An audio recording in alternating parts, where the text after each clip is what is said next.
Hi there. This is a Japigo Learning Moment, and my name is Julia Bluestone, and I am going to summarize for you very quickly the findings from our 2012 review of the literature on effective in-service training techniques, frequency, setting, and media used to deliver instruction. So why does this matter to you? Well, one of the reasons Japigo is consistently well represented at international conferences, why we are consistently asked to participate in policy discussions and global dialogue on technical issues, and also why we are consistently sought for our technical input and expert opinion is because we are technical leaders.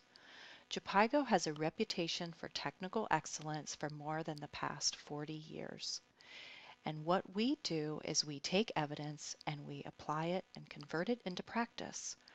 We've done the same related to in-service training by conducting an integrative review of the literature from 2010 to 2011 to answer two important questions and inform our education and training strategy.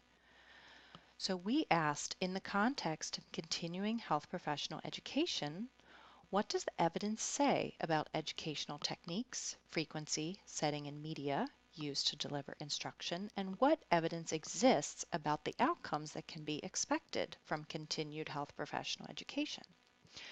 So I'm going to summarize very quickly for you what we found. So first, this may not surprise you, but didactic instruction, which is defined as any instruction that does not include interaction, so reading, lecture, results in low to no outcomes. This was reinforced across several systematic reviews. And it made me think about how many training courses I've seen ministries invest in that are primarily lecture based, knowing that they're probably not getting much return on their investment. The other thing we found is simulation has great evidence to support it for the development of many different types of skill outcomes, critical thinking skills, psychomotor skills, the ability to put those together and respond in an emergency. Great evidence for simulation.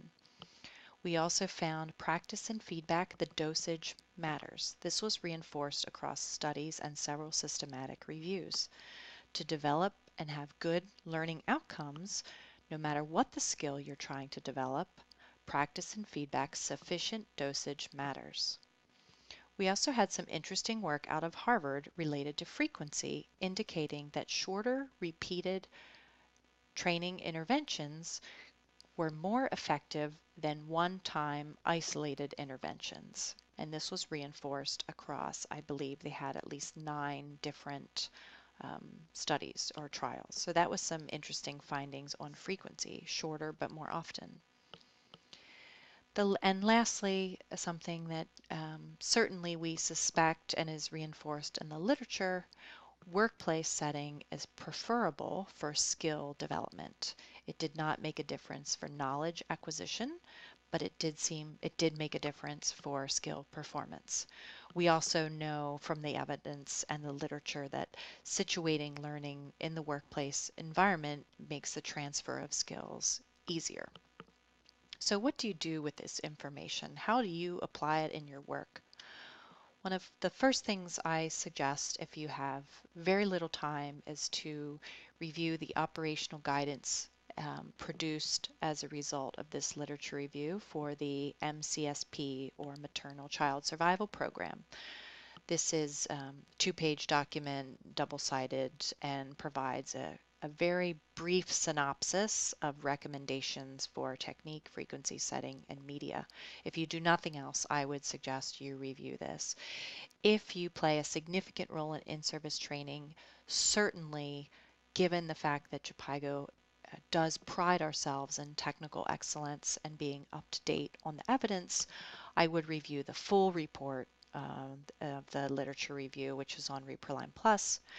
There's also a Human Resources for Health related journal article and the operational guidance document I briefly showed you, you can find on our My Japigo Education and Training page in the Program Implementation Guidance folder under the Education and Training Strategy, which of course this lit review was used to inform. So that's it. Thank you very much for your time and attention, and don't hesitate to contact the Global Learning Office at glo@jpygo.org with any questions. Thanks so much.